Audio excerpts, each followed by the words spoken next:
எல்லாருக்கும் வணக்கம். நான் தான் உங்க விமல் வர்மன் பேசுறேன்.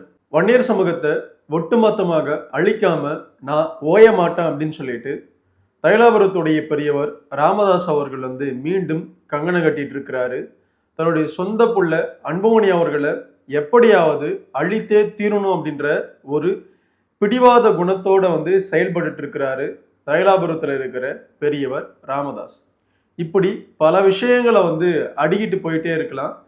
வன்னியர் சமூகத்துடைய இப்போ நிகழ்கால பார்த்தீங்கன்னா அரக்கராக மாறி இருக்கிறாரு ராமதாஸ் அவர்கள். ஏன்னா 18 தொகுதிகள் பாமக அதிமுக கூட்டணியில வாங்கியிருக்காங்க. வாங்கி வேட்பாளர் பட்டியலும் பார்த்தீங்கன்னா அறிவிச்சிட்டாங்க. எந்தெந்த தொகுதிகளை நம்ம வெற்றி பெற போறோம் அப்படின்ற சிந்தனையோட ஒவ்வொரு வன்னியர்களும் பாட்டாளி மக்கள் கட்சியை சார்ந்தவர்களும் யோசிச்சுட்டு இருந்தா நடுவுல உள்ள பூந்து தைலாபுரத்துல இருக்கிறவரு நான் புதிய வேட்பாளர்களை அறிவிக்க போறேன் அப்படின்னு சொல்லிட்டு முதற்கட்ட வேட்பாளர்களா 5 வேட்பாளர்களை 5 தொகுதிகளில் அறிவிச்சிருக்கிறாங்க. அதுல மிக முக்கியமாக சேலம் மேற்குல அருள் ராமதாஸும், மயிலாடுதுறை தொகுதியில பாக்கம் சத்திவேலும், அப்புறம் விருதாச்சலத்துல ஈகே சுரேஷ் அப்படின்றவரும், அப்புறம் கும்பகோணத்துல மா.க. ஸ்டாலின் அவர்களும், அப்புறம் இன்னொரு தொகுதி எந்த தொகுதின்னு தெரியல. இப்படி 5 தொகுதிகளுக்கான கேண்டிடேட்ஸை ராமதாஸ் அவர்கள் அறிவிச்சிருக்கிறாரு.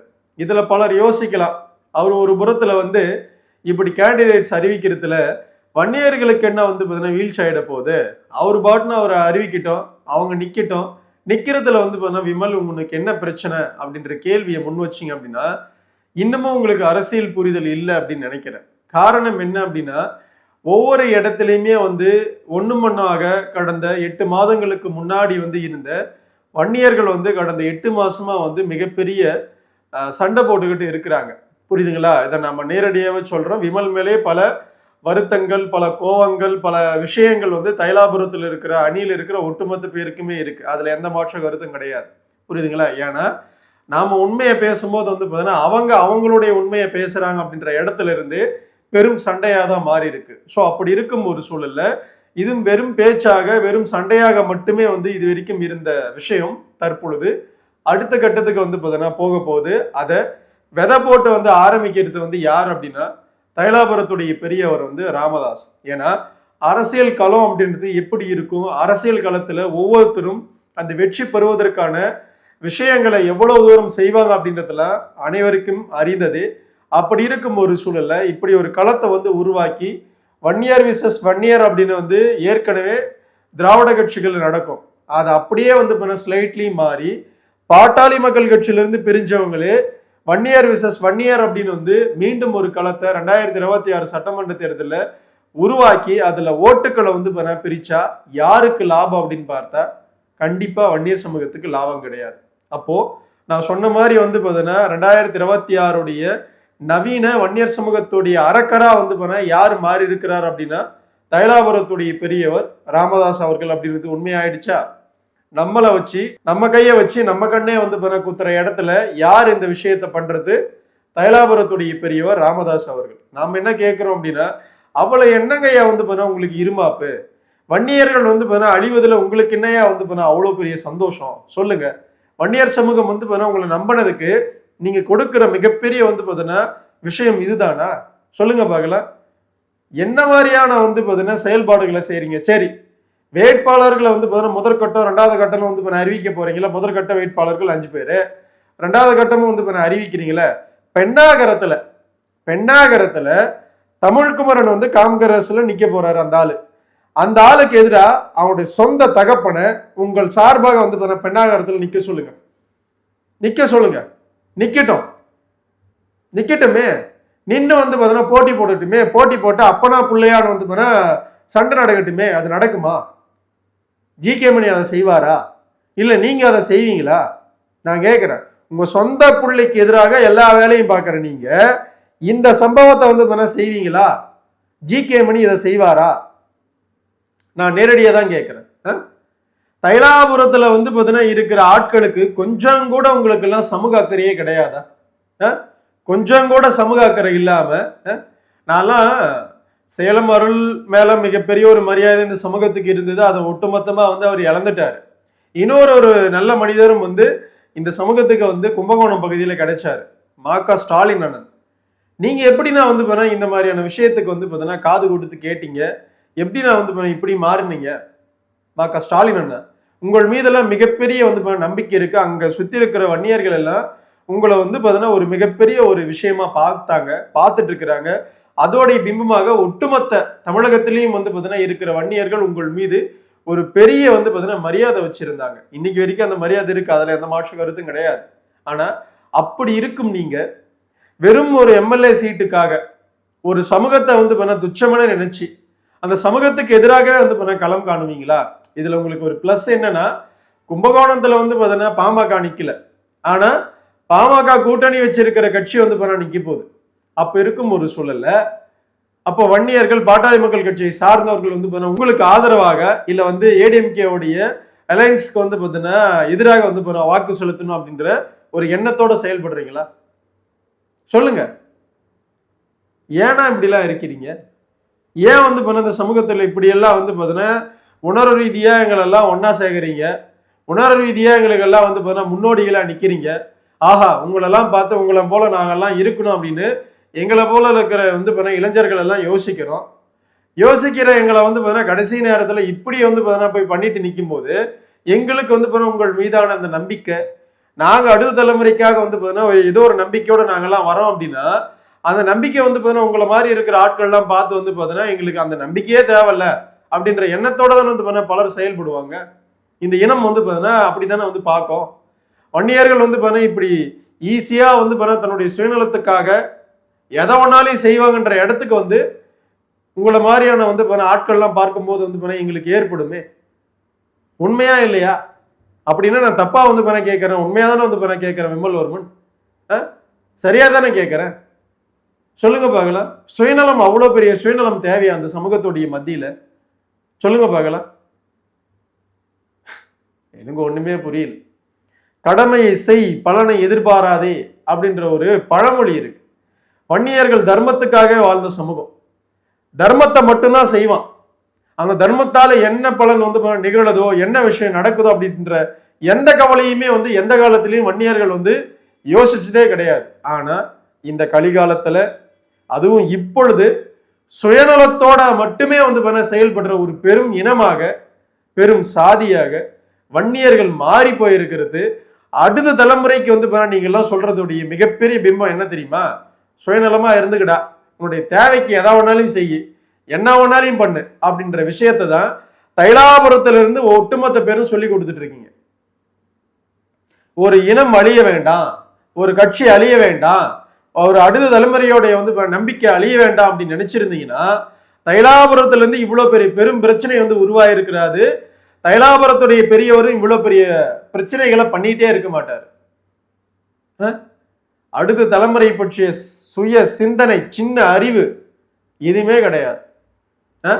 நிக்கிற அனைத்து கேண்டிடேட்ஸ்களும் சமூகத்தின் ரீதியாக உணர்வாளர்கள் தான், அதுல எந்த மாற்று கருத்தும் கிடையாது. ஆனா உங்கள் மீது வந்து பாத்தீங்கன்னா எந்த நம்பிக்கையோட இந்த சமூகம் வந்து பின்னாடி வரணும் அப்படின்னு ஆசைப்படுறீங்க? சொல்லுங்க. எங்களுக்கு நேர் எதிரா இவ்வளவு பெரிய சம்பவத்தை வந்து பாத்தீங்கன்னா பண்ணிட்டு இருக்கிற, சமூகத்துக்கு எதிராக செஞ்சிட்டு இருக்கிற விஷயத்துல நீங்க எல்லாம் வந்து போய் நிக்கிறீங்க அப்படின்னா உங்கள் மீது நாங்க எப்படி நம்பிக்கை வைக்க முடியும்? இனி இது வரைக்கும் வச்சது வேற, இனிமேல் எந்த நம்பிக்கையோட வந்து வர முடியும்? உங்களுடைய உண்மை விசுவாசிகள் அப்படின்னு சொல்லிட்டு நீங்க எந்த முடிவு எடுத்தாலுமே ஏத்துக்கிற மனநிலையில இருக்கிறவங்க வருவாங்க. நான் அவங்கள குறை சொல்லலை, உங்களையும் நான் குறை சொல்லலை. ஆனா ஒட்டுமொத்த சமூகம் எப்படி உங்க பின்னாடி வரும்? எதனால நாங்க வரணும்? ஒரு சின்ன எம்எல்ஏ சீட்டுக்கே நீங்க இவ்வளவு தூரம் வந்து பாத்தீங்கன்னா சமூகத்துக்கு எதிராக செயல்படுறீங்க அப்படின்னா நாளை உங்களை நம்பி நாங்கெல்லாம் வந்தா எங்களை நடுரோட்ல வந்து நிக்க வைக்க மாட்டீங்கன்னு என்ன நிச்சயம்? இது சத்தியம் தானே நான் கேட்கறது? உண்மையா இல்லையா? உண்மைதானே? அந்த ரியாலிட்டியில இருந்து தான் நான் பேசுறேன். உண்மையாகவே தைலாபுரத்துல உட்கார்ந்துட்டு இருக்கிற பெரியவர் இந்த சமூகத்துக்கு எதிரான வந்து மிகப்பெரிய வேலைகளை பார்க்கறாரு. அதை பார்க்கும் போதே மனசுக்கு அவ்வளவு பெரிய நெருக்கடியை கொடுக்குது. சமூகத்துடைய முன்னோடியா நின்ன மருத்துவர் ஐயா அவர்களை வந்து நாம ஒரு கட்டத்துக்கு மேல பேசுறதுக்கு எனக்கு சுத்தமா விருப்பம் கிடையாது. மற்றவர்களை போல இந்த 8 மாத காலமாவும் வந்து நான் அப்படிதான் வந்து பேசியிருப்பேன். ராமதாஸ் என்ற பெயரை தவிர அவரை எந்த ஒரு இடத்துலையுமே வந்து பெரும்பகுதியாக மரியாதை இல்லாத வார்த்தையை கூட வந்து பண்ண இது வரைக்கும் பேசினது கிடையாது. புரியுதுங்களா? அதுக்கே பலருக்கு வந்து பல கோபம், அது வேற கதை. புரியுதுங்களா?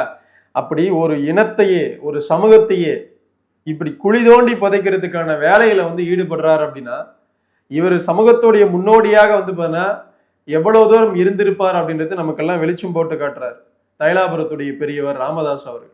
கேட்டா என்ன சொல்லுவாரு, என்ன நம்பி வந்துட்டான், நான் என்ன பண்ண முடியும், நான் வேட்பாளர் அறிவிக்க தான் முடியும் அப்படின்னுவீங்க. அப்ப உங்களை நம்பி நாங்கெல்லாம் வந்தோமே, இந்த சமூகம் வந்து பண்ண உங்களை நம்பி வந்துச்சு, அதுக்கு என்ன பதில?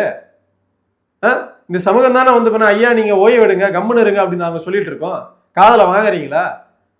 என்ன நம்பி வந்துட்டோம் அதனால நான் அப்படின்னா உங்களை நம்பி தானே நாங்களும் வந்தோம், ஐயா தான் எல்லாமே அப்படின்னு இந்த சமூகம் வந்து பண்ண உங்களை நம்பி தானே வந்துச்சு. நம்பி வந்த எங்களுக்கு வந்து பண்ண நீங்க கொடுக்குற மிகப்பெரிய வந்து பார்த்தீங்கன்னா பலன் இதுதானே.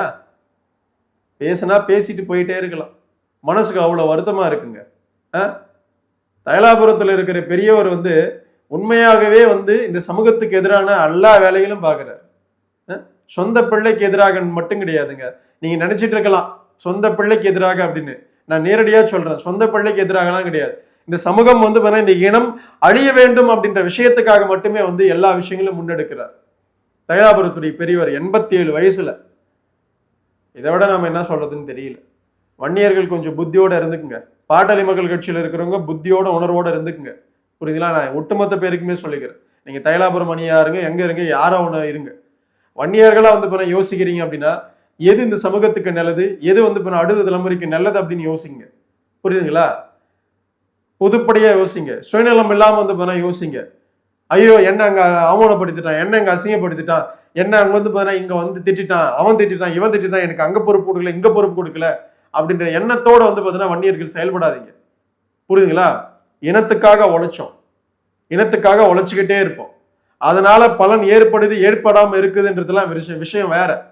புரியுதுங்களா? தர்மத்துக்காக வாழ்ந்த பிறந்த இனம் நம்ம இனம். நம்ம தர்மத்துக்காக வந்து வாழ்ந்த இனத்துல தர்மத்துக்காக வந்து பிறந்த குலத்துல பிறந்துட்டு எனக்கு இது நடக்கல அது நடக்கல, எனக்கு அங்க நோட்ட இங்க நோட்ட, இது செய்யல அது செய்யலன்னு சொல்லிட்டு இருக்கிறது எவ்வளவு பெரிய சுயநலவாதிகளா நம்ம எல்லாம் மாறி இருக்குன்றது நீங்களே முடிவு பண்ணிக்கங்க. புரியுதுங்களா?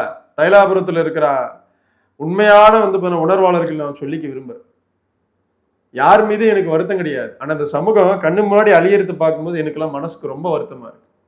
சத்தியமா சொல்றேன். ஒரு நல்ல தலைவனுக்கான வந்து மிகப்பெரிய அந்தஸ்தும் அழகும் என்ன தெரியுங்களா? அடுத்த தலைமுறைக்கு வந்து இடம் கொடுத்து அந்த தலைமுறை வந்து வெற்றியோ தோல்வியோ வந்து பெறும்போது அதை வந்து தன்னகத்தையே வச்சு வந்து வழிநடத்துற ஒரு பெரும் தன்மை வந்து ஒரு நல்ல தலைவனுக்கு இருக்கணும். அவன் தான் வந்து ஒரு சிறந்த முன்னோடியா வந்து திகழுவான். அப்படியே போட்டு எந்த எண்ணமும் வந்து தைலாபுரத்துல இருக்கிற பெரியவருக்கு சுத்தமா கிடையாது, சுத்தமா கிடையாது, தலைமை பண்பே கிடையாது. அவர் சொல்லிட்டு இருப்பாருல்ல, என் பிள்ளைக்கு தலைமை பண்ணு. தமிழகத்தோடைய வந்து மூத்த அரசியல்வாதியா வந்து சொல்லப்படுகின்ற மருத்துவர் ஐயா அவர்களுக்கு தான் தலைமை பண்பே சுத்தமா கிடையாது. தலைமை பண்புன்றது வந்து அடுத்த தலைமுறைக்கான விதை, அது விருட்சமா வளரணும் அப்படின்ற நம்பிக்கையோட வந்து செயல்படுற விஷயம்.